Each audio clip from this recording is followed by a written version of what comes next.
قول رسول كن قبول।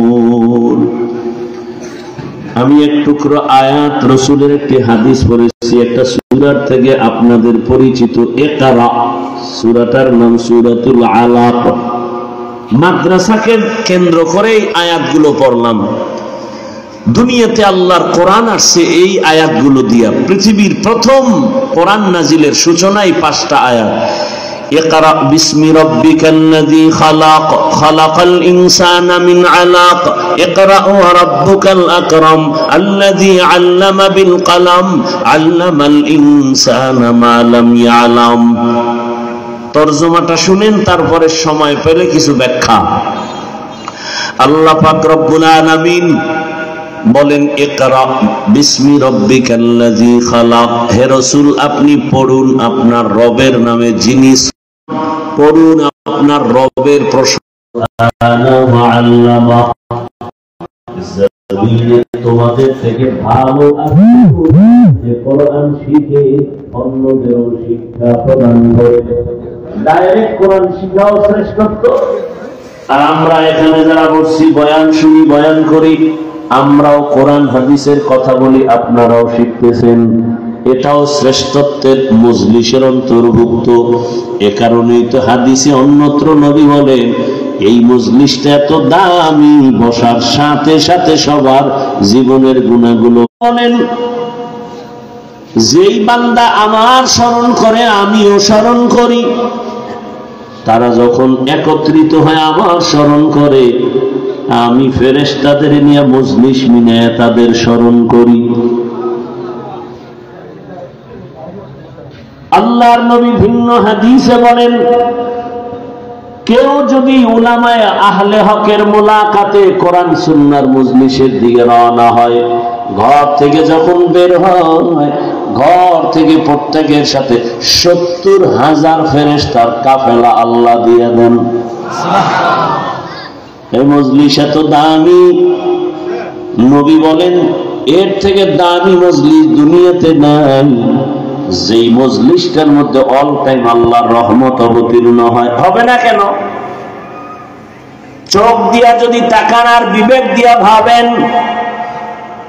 দুনিয়ার টাকাওয়ালারা মাগরিবের নামাজের পর নীলক্ষী এলাকায় মানুষ যদি এক জায়গায় জমা করতে চাইতেন, প্রথমে তাদের এই মানুষগুলো আনার জন্য ফ্রি গাড়ি দেওয়া লাগতো।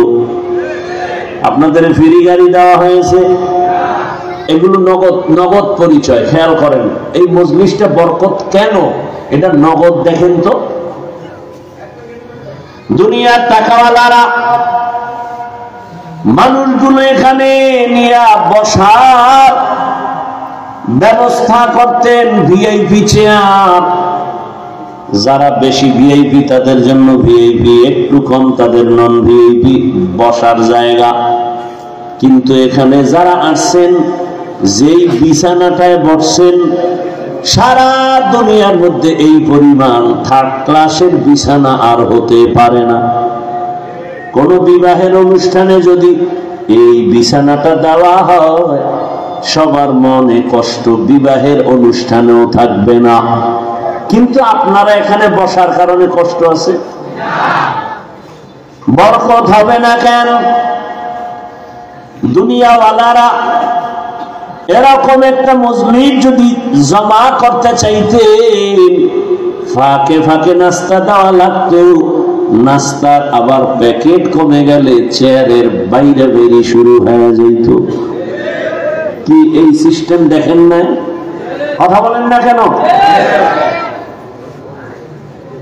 আবার চেয়ার দিয়া বাইরে বাইরে প্যাকেট কম পাইছে, খাওন কম। এটা আবার আর এক কুলাঙ্গারে ছবি ভিডিও করে গোটা জাতিরে দেখায়, বলে দেখেন তো আমরা কেতনা বড় বেয়াদব। চিন্তা করতে পারেন, নোংরামির চূড়ান্ত সীমানায় বসে আছে। নিজেদের মধ্যে টুকটাক কিছু হতেই তো পারে, এতগুলো মানুষের খানা দিতে গেলে। এটা আবার ভিডিও করে যে সারে, কত বড় কুলাঙ্গা। আল্লাহ হেদায়েত দান করুন। ভাইরা আমার, তাহলে এখানে আপনাদের নাস্তারও কোনো আইটেম আছে নাকি? পরে দেওয়া হবে। দেওয়ারও নাই, নাস্তারও চিন্তা নাই, গাড়িও নাই, ভাড়াও নাই, বিছানাও নরমাল, এটাকে বিছানার মধ্যেই পড়ে না, এরপরেও কারো অন্তরে কোনো কষ্ট নাই। আবার এই মানুষগুলোকে নিয়ন্ত্রণের জন্য কত প্রশাসনের লোক লাগে, লাগে না? পুলিশ ভাই আসেন, থানায় ফোন দিয়ে বলে ফোর্স পাঠাও, আরো বড় পরিসরে হলে পাওয়ার হলে বলে র্যাব পাঠাও, আর্মি পাঠাও, একেবারে সর্বোচ্চ হলে বলে কুত্তা বাড়াও। কি আমি বানাই বলতেছি? কুত্তা এলে কি হইব? কুত্তা মানুষের জীবনের নিরাপত্তা দিতে পারে, মানুষ পারে না। কারণ কুত্তা মানুষের ক্ষতি করে না, মানুষ বডিগার্ড বডির উপরে গুলি মারে। মানুষ বেইমানি করে, কুকুর বেইমানি করে না। মালিকের সব খাইয়া মালিকের মেরে ফেলে, আর কুকুর মালিকের না খাইয়া সারা রাত মালিকের বাড়ি পাহারা দেয়। ঠিক নি? এরে আল্লাহর বান্দা, মানুষ কত নিমক হারাম, সব কিছু পায় কিন্তু স্বীকার করে না। আর একটা কুকুর জীবন দিয়া মালিকের জন্য বিলীন করে মালিকের উপকারে কাজ দেয়, বিনিময়ে কিছু চায় না। আর মানুষ এত কিছু পাইয়াও মালিকের মারার জন্য রেডি। বাংলাদেশের এখন নোংরামি কদ্দুর গেছে জানেননি? আপনাকে মারার জন্য শত্রু ভাড়া করার দরকার নাই। আপনি যারা এত ডানে বামে রাখেন, সেই একদিন স্বার্থের আঘাতে আপনাকে জবাই করে ফেলবে। সোনার বাংলার নোংরামি। আপনাকে মারার জন্য দুশ্মন লাগবে না, স্বার্থে আঘাত লাগলে, ভাগে কম পড়লে আপনার আপন লোকই আপনাকে মেরে ফেলবে।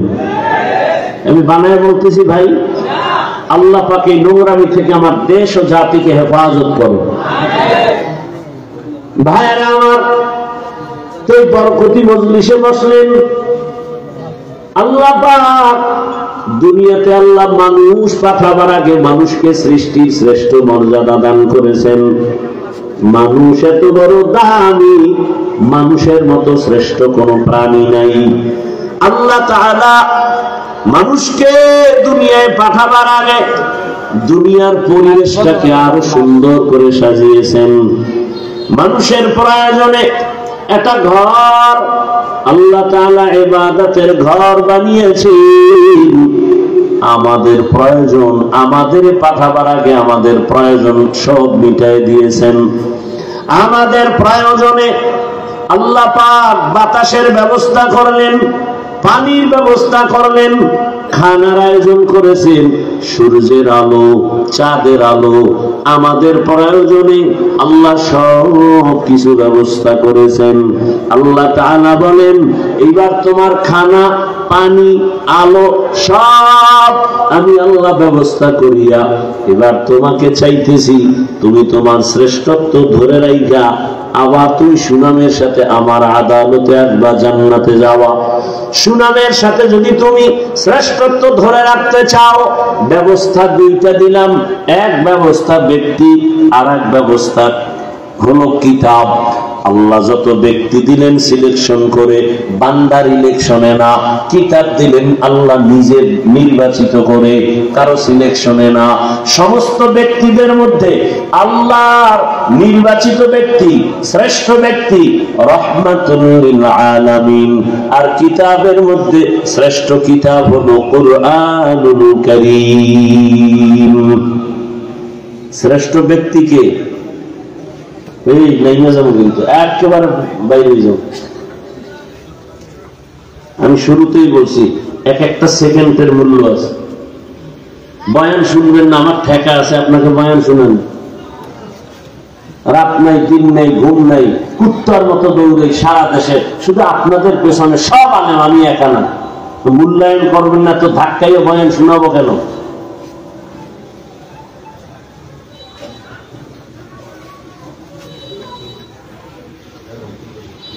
আল্লাহ হেদায়েতের দৌলত দান করেন। দুনিয়াতে আল্লাহ পাক মানুষকে সৃষ্টির শ্রেষ্ঠ মর্যাদা দিয়া এরপরে পাঠাইছেন। পাঠাইয়া দেন নাই, দিয়া পাঠাইছেন। ফেরেশতা শ্রেষ্ঠ না, জিন শ্রেষ্ঠ না, মানুষ শ্রেষ্ঠ। আল্লাহ এতটা দয়া করেছেন যে তোমার শ্রেষ্ঠত্ব ধরে রাখার জন্য ব্যবস্থা দিয়েছেন দুইটা, ব্যক্তি আর কিতাব। ব্যক্তির মধ্যে শ্রেষ্ঠ ব্যক্তি রাহমাতুল লিল আলামিন, কিতাবের মধ্যে শ্রেষ্ঠ কিতাব কোরআনুল কারীম। ব্যক্তি আসছে আগে, কিতাব আসছে পরে। রহমতের নবী আসেন, আসার পরেই আল্লাহ কিতাব দেননি। দীর্ঘ 40 বছর অতিবাহিত হওয়ার পর আল্লাহ এই কিতাব কোরআন দিতে গিয়া প্রথমে এই 5টা আয়াত দিয়া জিব্রাইলকে পাঠাইলেন। রহমতের নবী আমার এই দীর্ঘ 40 বছর পর্যন্ত দুনিয়ার কারো কাছে কালেমার কথা বলেন না, রোজার কথা, জিকিরের কথা, তেলাওয়াতের কথা, নামাজের কোনো কথা বলেন না। নবী সবার সাথে হাসি মুখে কথা বলেন। নবীরে গালি দেয়, নবী গালি দেন না। নবীকে বাজে কথা বলে, নবী জবাব দেন না। বরং সবার সাথে হাসি মুখে নবী ব্যবহার দিয়া মন জয় করলেন। আর ওই মক্কার প্রায় 3 কিলো 3 মাইলের উপরে দূরত্বে হেরা পাহাড়, ওই পাহাড়ের চূড়ায় গিয়া গর্তের মধ্যে নামিয়া নবী আল্লাহর ধ্যানে সময় কাটাচ্ছেন। রহমতের নবী ওখানে আছেন, সপ্তাহ মাস নবী আসেন না। রহমতের নবীর কাছে আমার আল্লাহ কোরআনের এই 5টা আয়াত নিয়ে যখন পাঠাইলেন, জিব্রাইল আমিন হেরা পাহাড়ের মধ্যে ঢুকলেন। হেরা পাহাড়ে ঢুকিয়া রহমতের নবীর সিনার সাথে নিজের সিনাটাকে লাগাইয়া এরপরে হালকা করে চাপ দিলেন আর বললেন, ইকরা, হে রাসূল আপনি পড়ুন। নবী জবাব দিলেন, মা আনা বিকারিন, আমি পড়তে জানি না। রহমতের নবীকে আবার একটা হালকা চাপ, ইকরা, হে নবী আপনি পড়ুন। নবী আবারও বললেন, আমি পড়তে জানি না। এবার শেষবারের মতো একটা জোরে চাপ দিলেন। চাপ দিয়া জিব্রাইল আমিন এত জোরে চাপ দিছেন, আর নবী এই চাপে এতটা অসুস্থ হয়ে গেলেন। রহমতের নবী বলেন, বুখারী শরীফের ইবারত, আমার উপরে মরণের কষ্ট জারি হয়ে গেল, আমার জ্বর, আমি অসুস্থ, জিব্রাইল চাপ দিয়া নাই। এবার নবী বের হয়ে আম্মাজান খাদিজা রাদিয়াল্লাহু আনহা তার ঘরে চলে গেলেন। নবী গিয়া সালাম দিয়া বলেন, জাম্মিলুনি জাম্মিলুনি, ও খাদিজা আমাকে কম্বল দিয়ে আবৃত করে নাও। খাদিজা আবৃত করলেন। রহমতের নবী কম্বল আবৃত অবস্থায় কান্না করতেছেন। আম্মাজান বলেন, আপনি কাঁদেন কেন? আর নবী সব ঘটনা শুনাইয়া দিলেন। শুনানোর পরে আম্মাজান বলেন, ইয়া রাসূলুল্লাহ, আপনার মনের মধ্যে বুঝি একটু সন্দেহ, আপনার এই দিনের দাওয়াত কে না জানি কবুল করে। আপনি মনে রাখবেন, আপনাকে সান্ত্বনা দেওয়ার জন্য আজ দুনিয়াতে আপনার বাবা নাই, আপনার মা নাই। আমি 2 স্বামী বিদায়ের পরে আপনাকে স্বামী রূপে গ্রহণ করলাম। আমার একাধিক সন্তান হওয়ার পর আমি আপনার ঘরে আছি। আবার আমার বয়স 40, আপনার বয়স 25। আমি আপনাকে গ্রহণ করেছি বিভিন্ন পরীক্ষার মাধ্যমে।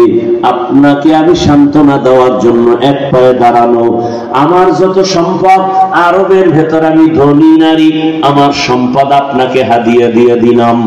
আর পৃথিবীর ইতিহাসে আপনার উপরে আনিত কোরআন আর ইসলাম দাওয়াতটা সবার আগে আমি খাদিজা কবুল করে ফেললাম। রহমতের নবী কম্বল ফেলে বলে, আল্লাহর শুকর, আমার ঘরওয়ালি কালেমা পড়েছে, আমি এখন দাওয়াতে বের হয়ে গেলাম। এরে নবীর উম্মতের দল, আম্মাজান নবীর ঘটনা শুনিয়া এবার আম্মাজান কালেমা পড়বেন, নবীরে দাওয়াত গ্রহণ করবেন। নবী ওখান থেকে বের হইয়া আম্মাজান জিম্মা নিয়া তার চাচাতো ভাই ওয়ারাকা বিন নাওফেল, একটু দূরে, সে ওই সময় পাদ্রী, ভাগ্য গণনা করে ইনজিল কিতাব দিয়া তার কাছে নিয়ে গিয়া কয়, দেখেন ভাই, আপনি এই বিষয় কিছু জানেননি। নবীরে দেখা মাত্র কয়, ইনি কি সেই নবী যার বিষয় ইনজিলের মধ্যে ভবিষ্যৎবাণী আছে, তার উপরে অনেক বিপদ আছে, বংশের লোকেরা তাকে হত্যা করার জন্য অনেক অপচেষ্টা চালাবে। অনেক কিছুর খবর সেখানে আসলো। মূল পয়েন্ট আমার হলো, হেরা পর্বতে নবীকে চাপ দেওয়া হলো 3 বার। 2 চাপে নবী বললেন পড়তে জানি না। তৃতীয় চাপে নবীর জ্বর উঠে গেল। এখানে পড়তে জানি নাও কথা উল্লেখ নাই, নবী পড়তে পারি তাও উল্লেখ নাই, নবী পড়েছেন তাও উল্লেখ নাই। জিবরাইল আমিন প্রশ্ন, এখানে 3 বার চাপ দিলেন কেন? দ্বিতীয় কথা, নবী 2 চাপে বললেন আমি পড়তে জানি না।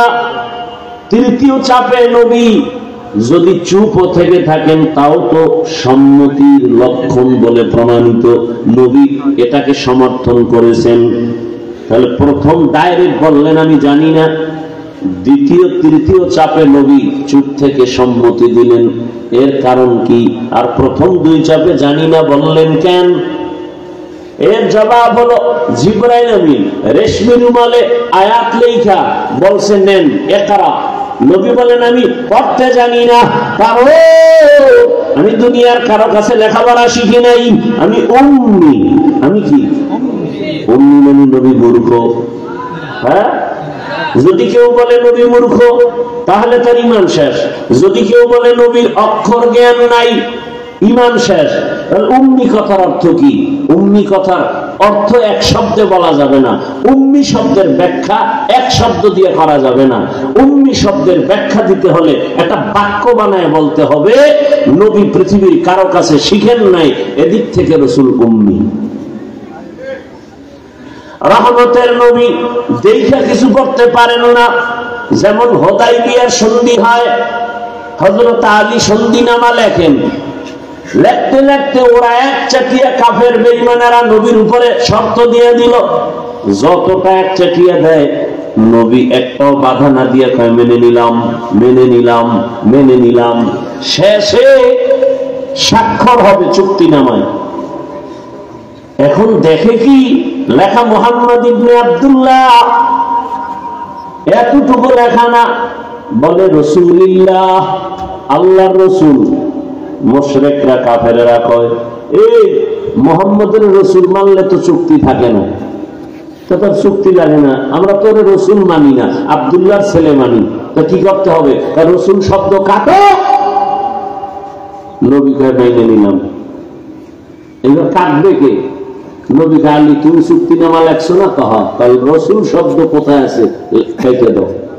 আলী কয় নবী আপনি কি রাসূল না? বলে হ্যাঁ। কাটবেন কেন? বলছি কাটো। বলে আমি পারবো না, আমার জীবনে চোখ দিয়ে তাকে আমি রাসূল শব্দ কাটতে পারবো না। ওমর কয় নবী চুক্তি বাদ দেন, তরবারি আমার রেডি আছে, অর্ডার দেন। না হবে না। এবার নবী কয় চুক্তিনামা আমার হাতে দাও। হাতে দিয়ে একটা রাসূল লেখা করে আমার আঙ্গুল দিয়ে ধরাও। রাসূল দেখে দেখে কিছু পড়তে পারতেন না। নবীর কাছে কোরআন আসতো, পাশের সাহাবায়ে কেরাম এগুলো লিখে নিতেন চামড়ায়, পাতায়, হাড্ডিতে। এগুলো এক সময় আবু বকর জমা করছেন, ওসমান জমা করছেন, এরপর এটা এক ঝাঁপে হয়েছে। ওহী আসতো, নবী বলতেন, আর কাতেবুল ওহী যারা লেখক এরা লিখে বলতেন। নবীর আলী ধরায় দিছে, নবী এই আঙ্গুলের মাথায় রাসূল। নবী কাগজ চুক্তি নামার উপরে রাসূলের উপরে আঙ্গুলটা রাখায়, আলী রাখায় দিছে। নবী, আল্লাহ হেদায়েত দান করুন। তাসবিহ হাতে নিয়ে 300 বার দরুদের আমল করে নির্জনে বসে ওযু অবস্থায়, এরপরে আপনি পাক বিছানায় কিবলার দিকে চেহারাটা ঘুরিয়ে ঘুমিয়ে পড়বেন। যদি আমলটা লাগাতার চালু রাখতে পারেন, কন্টিনিউ আমলটা চালু রাখতে পারেন, ইনশাআল্লাহ ঘুমের মধ্যে রাসূলের সাথে মোলাকাত হয়ে যাবে। হর কে বাশুদ আমিলে সাল্লু মুদাম, আতশে দোজখ শাওয়াদ বনয় হারাম। আল্লাহ আমাদের বেশি বেশি বেশি বেশি দরুদের আমল করার তৌফিক দান করুন। এই এত ডিস্টার্ব করলে কি আর বয়ান হয়? খোদা ডাক্তারি একবার নিয়ে আসে, জীবনে আসতে পারবো কিনা তাও তো চিন্তার বিষয়। যদ্দূর আসলাম এটাও নষ্ট করিও না,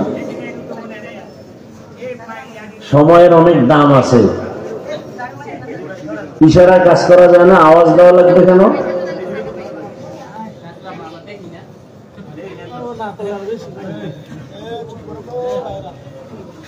আল্লাহ মাহফিল কবুল করেন, মাদ্রাসা কবুল করেন, ওস্তাদ ছাত্র মুহিব্বিন মুতাআল্লিকিন সহযোগিতাকারী এলাকাবাসী আল্লাহ সবাইকে কবুল করেন।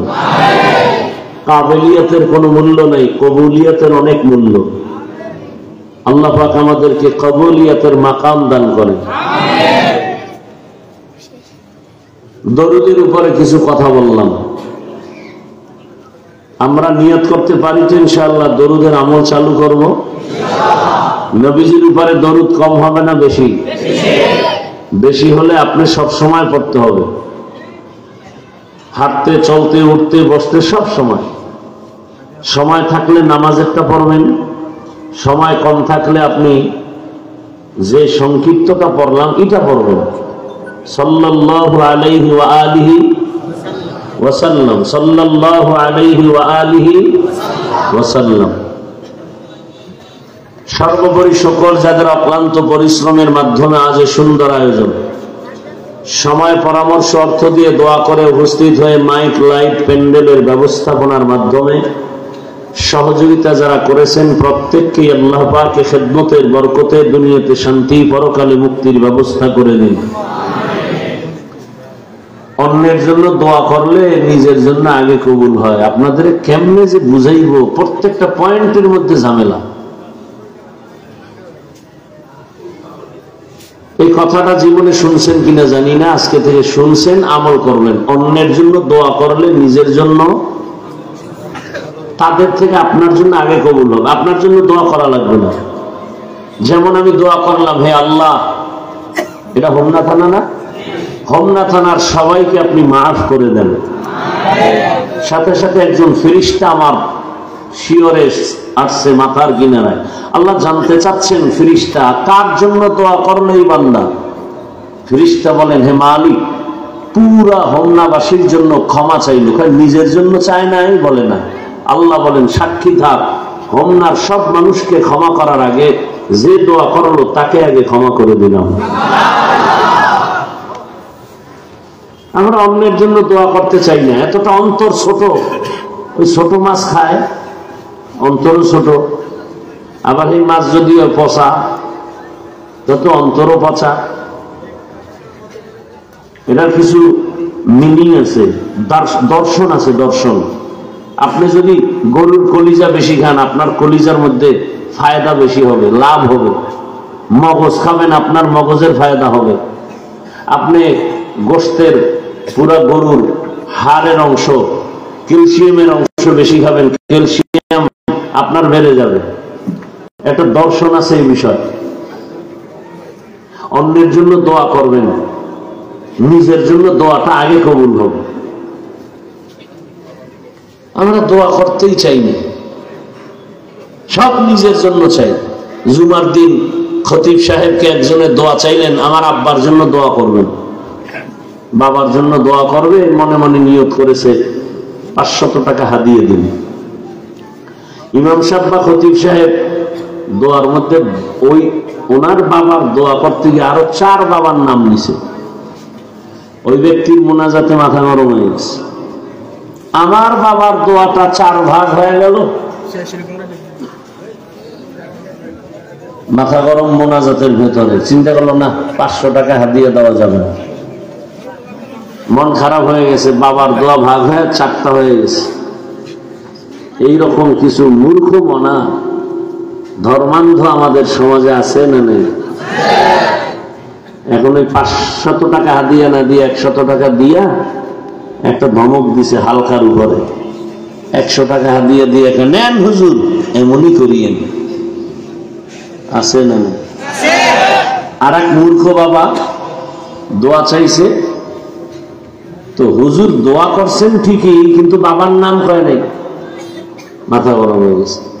হুজুর নামটা বললেন না কেন? আল্লাহ যদি ভুলে এই দোয়াটা অন্য কোথাও দিয়ে দেয়, তা আমার বাবা তো ফাঁকা। এইরকম বোকা সমাজে আছে না? না দেখেন না আপনাদের গ্রাম অঞ্চলে জানাজার সময় দেখবেন কিছু বড় পণ্ডিতরা বলবে, এই হুজুর জানাজার বাংলা নিয়ত কম না কেন? আসেনি? রাসূল কি বাংলায় কথা বলছেন? তাহলে বাংলা নিয়ত পাইলেন কি? কোরআন হাদিস বাংলা না আরবি? তাহলে বাংলা নিয়ত পাইলেন কি? এ নিয়ে খুব কঠোর। মানে এক কথায় যত দোষ নন্দ ঘোষ সব ঘুরে ফিরে হুজুর খারাপ, হুজুর খারাপ, হুজুর খারাপ। কিছু কিছু মানুষের চরিত্র এমন যে হুজুরগুলো বিরোধিতা করতে পারলে দিন খুশি হয়ে যায়। আল্লাহ হেদায়েত দান।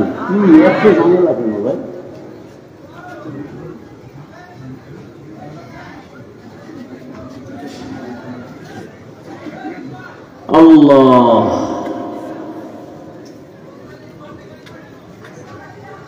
তো কি কথা বলতেছিলাম? দোয়া।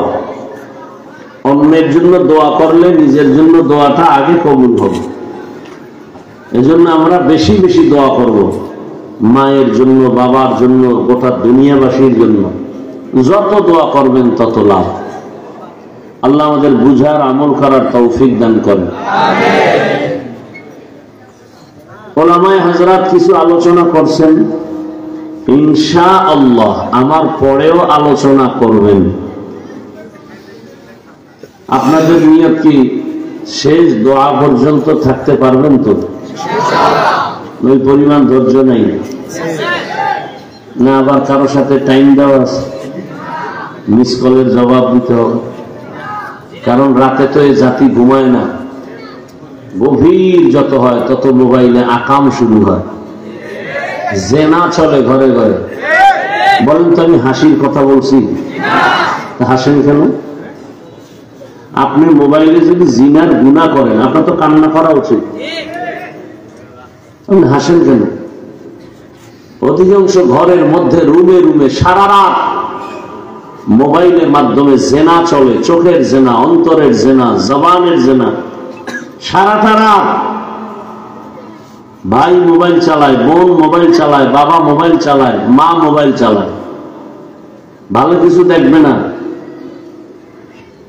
এমন অবস্থা যে অন্য নবীদের উম্মতের গুনার কারণে ঘুম থেকে উঠে দেখতো চেহারাটা বানর হয়ে গেছে, শুকর হয়ে গেছে।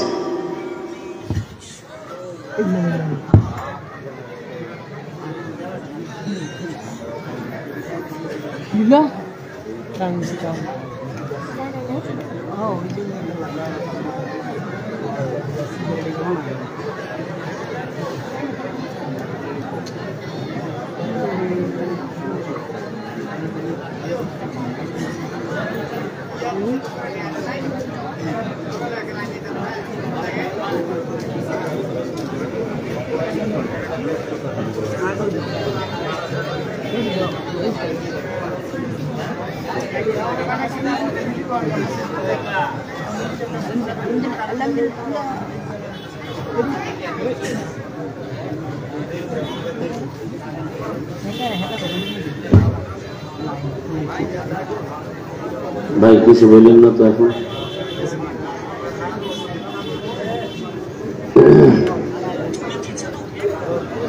তো যে কথা বলতেছিলাম, ওলামায়ে হযরত আলোচনা করেছেন, আমার পরেও বয়ান চলবে।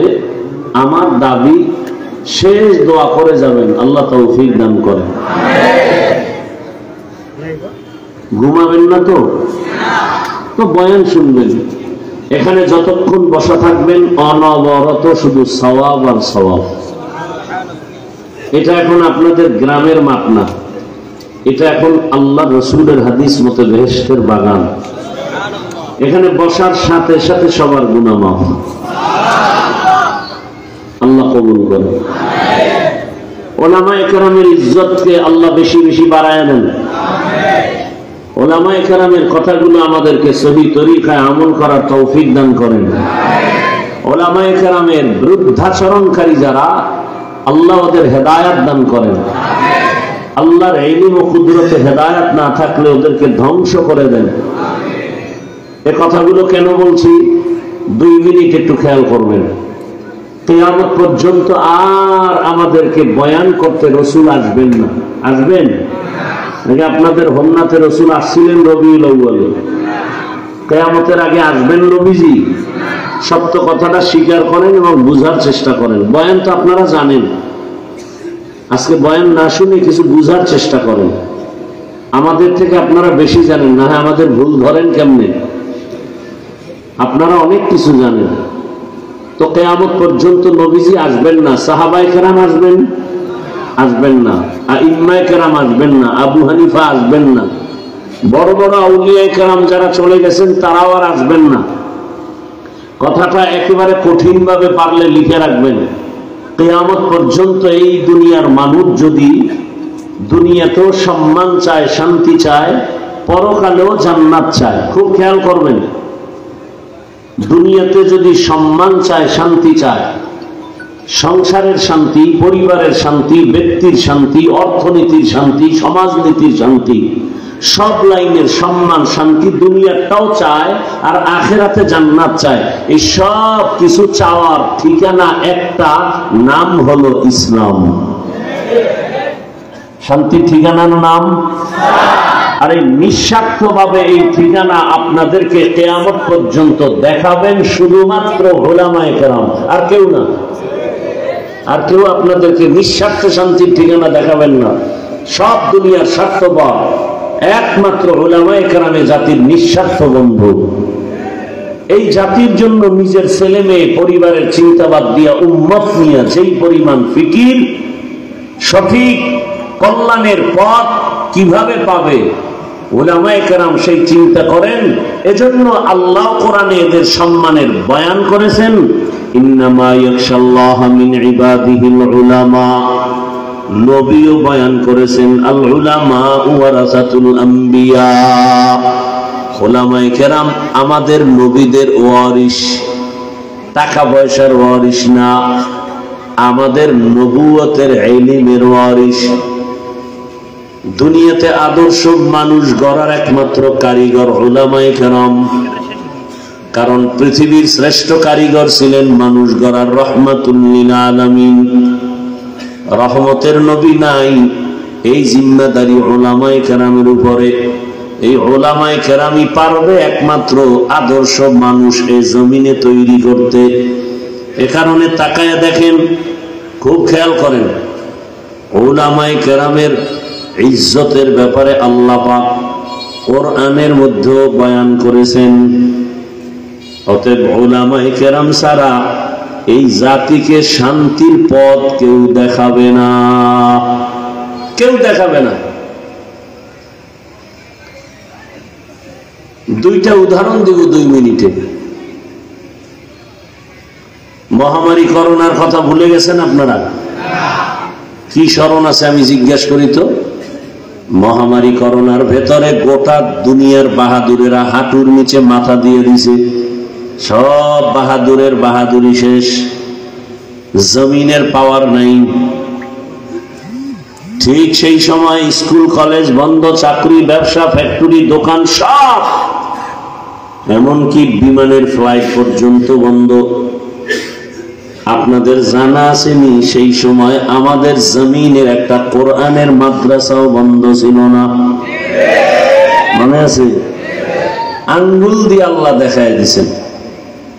এরপরও আপনাদের আরো স্মরণ করায় দিই, ইতিহাস মানুষের বিজয়ের কিন্তু একটা পুঁজি। অন্য ধর্মের মানুষ যতই শক্তির বাহাদুরি দেখায়, টিকতে পারে না কেন? বলে ওদের ইতিহাস দুর্বল, জানে না। আর মুসলমানের ইতিহাস হলো আগুনের ইতিহাস। আমি যদি শুধু মুসলমানের ইতিহাস শুনাই, ভারতে দিল্লি রাজধানী শহরে একটা বিশাল বড় মিনারা দাঁড়ানো আছে, নাম হলো কুতুব মিনার। এই কুতুব মিনারের ইতিহাস যদি বলি, আর ভারতের মোগল সম্রাট এদের ইতিহাস বলি, তাহলে এখান থেকেই মুসলমানের ঈমান এতটা আগুনের মতো হবে যে ইসলাম বিরোধীরা যদি হুজুরেরা সবাই এক হয়ে অর্ডার দেয়, এক মুহূর্তে এই জমিনে যে নামাজও পড়ে না, দাড়িও নাই, কিন্তু ঈমানের আগুন ভেতরে আছে। 1 ঘন্টায় সোনার বাংলা পবিত্র বানাইতে সময় বেশি লাগবে না,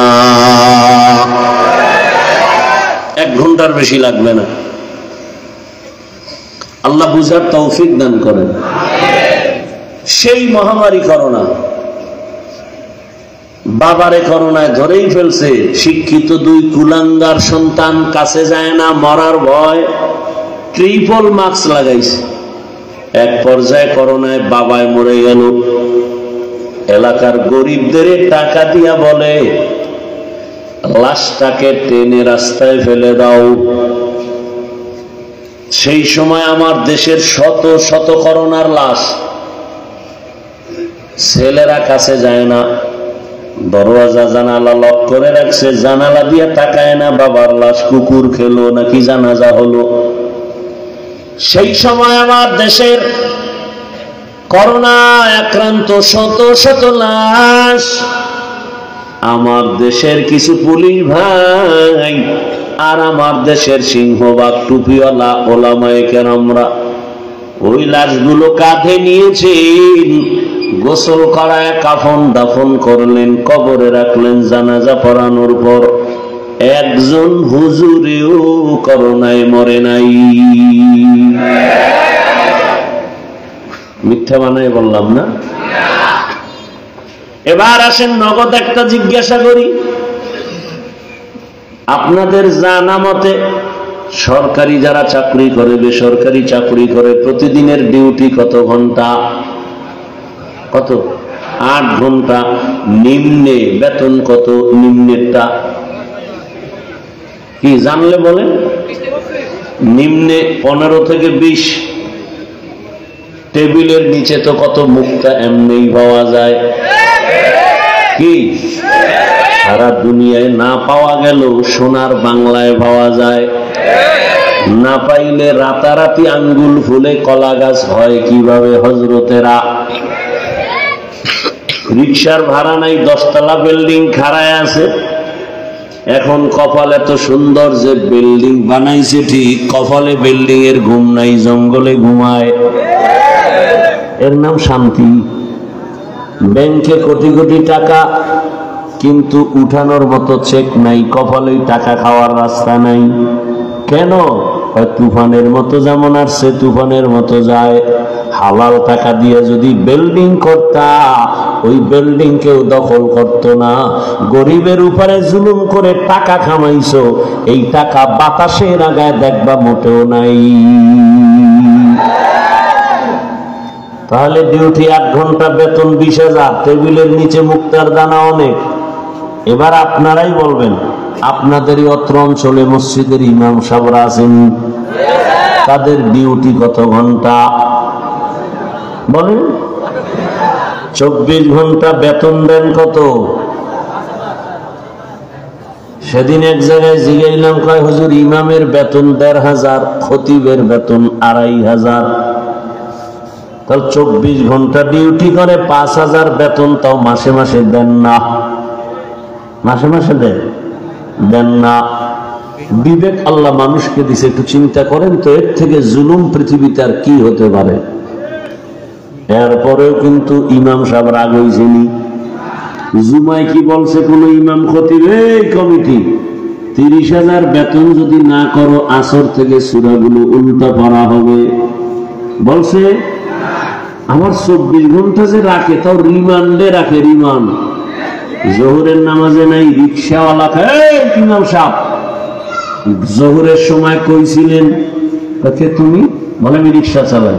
তোমার তো পাওয়ার কেন? বলে 5 টাকা মাসে বেতন দেই। এরকম বেয়াদব আছে না নেই? এত কিছুর পরও কোনদিন আলেম ইমাম গালি দেয় না, বরং মোনাজাতে আল্লাহর কাছে এই পরিমাণ দোয়া করে, ও দয়ার মালিক, এলাকায় শান্তি দান করো, কবরওয়ালাদের জান্নাত বানায় দেও, অসুস্থ রোগীর সুস্থ বানাও, ব্যবসায়ীদেরকে তুমি বরকতপূর্ণ জীবন দান করো।